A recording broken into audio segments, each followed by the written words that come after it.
and I saw somebody walk in here, and it was for the next court across. But I was ready to get on time. I just was sitting out there. Okay, so if you're not in court, I'm not on time. I got you. Yes, ma'am. and you've been here before. Yeah. So we started at 9. You have to be inside the courtroom. You understand? Yes, ma'am, I do. Next time, there may be a warrant issued for your arrest. And then, whether or not you arrive on time, it will be because of jail transportation, but we'll know where you are. You understand? I wanted to happen again, but All right. Additionally, Judge, Mr. Blanco has informed me that he wanted to hire counsel on this case, and wanted to inform the court of that. I'm court appointed on it. All right. So, you received your offer. I did, yes. So what is happening with that? Right now, Mr. Blanco wants to get hired counsel so he can have hired counsel represent him. All right, we're recalling this back for Thursday. That's your plea deadline date. And if you have an attorney that comes in, let them know that that's your plea deadline date.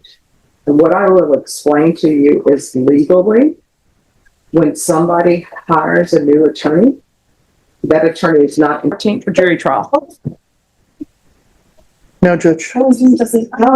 There's paperwork. Okay.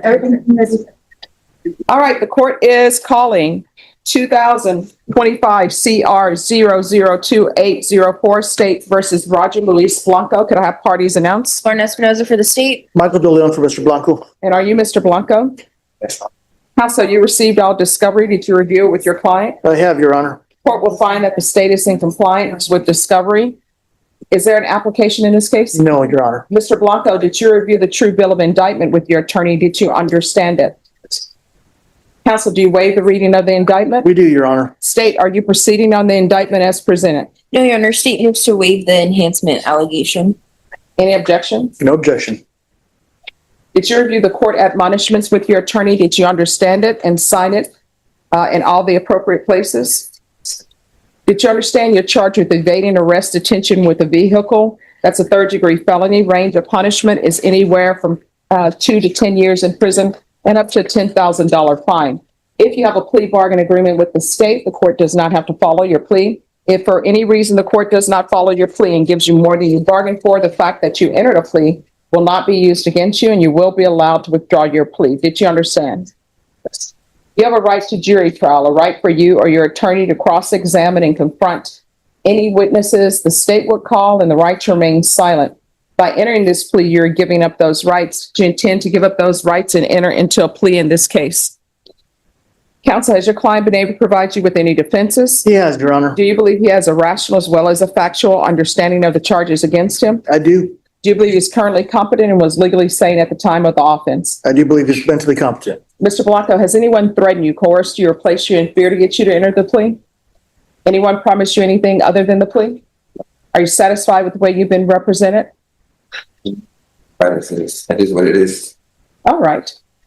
Did you understand by entering this plea, if you're not a United States citizen, you will be deported, denied naturalization, and not allowed re-entry? Did you understand?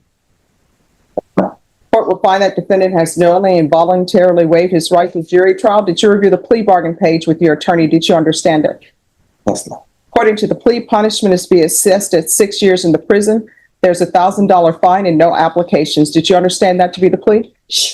Defense, is that the plea? It is, Your Honor. State, is that the plea? Yes, Your Honor. Did you review the waiver of appeal paragraph with your attorney? Did you understand it and sign it in both places?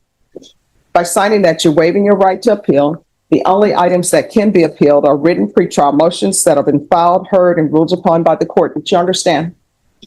Counsel, have there been any such motions? No motions, Your Honor. Then to the offenses charged, how do you plead?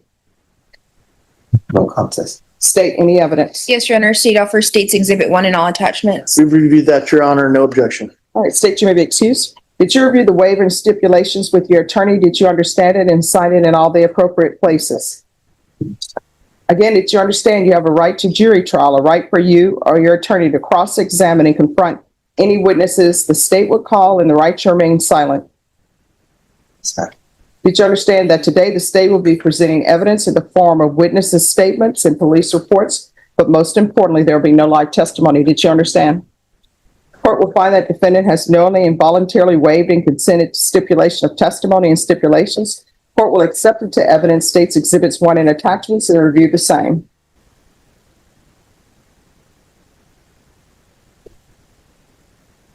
All right, after reviewing states exhibits 1 and attachments, the court will find there's sufficient evidence to find you guilty, and the court will find you guilty. Are you proceeding with sentencing? We are, Your Honor. The court will follow your agreement, sentence you to 6 years in prison, give you credit for any time served. There's $1,000 fine. Time and money will run concurrently.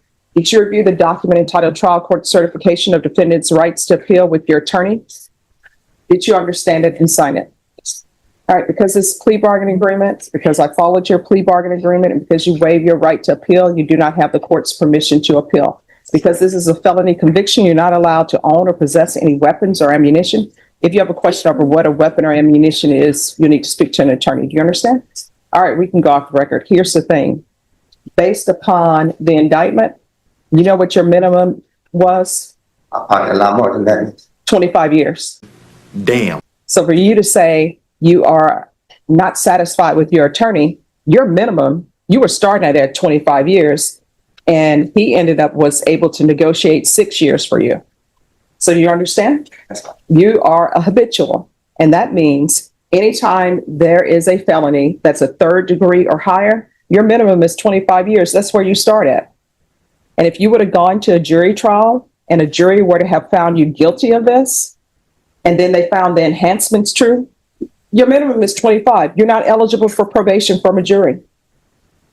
If you were to gone to a jury trial and then found guilty and then came to me for punishment after being found guilty, if the enhancements were proven true, your minimum is 25 for me. You understand? So you're going to have to start making better choices. I don't know what was in your vehicle. I don't know what was going on. But if you would have just pulled over, you know what you would have ended up with? A traffic ticket. All right. So your attorney did a great job for you. Thank you. All right. Go up to you. What you said.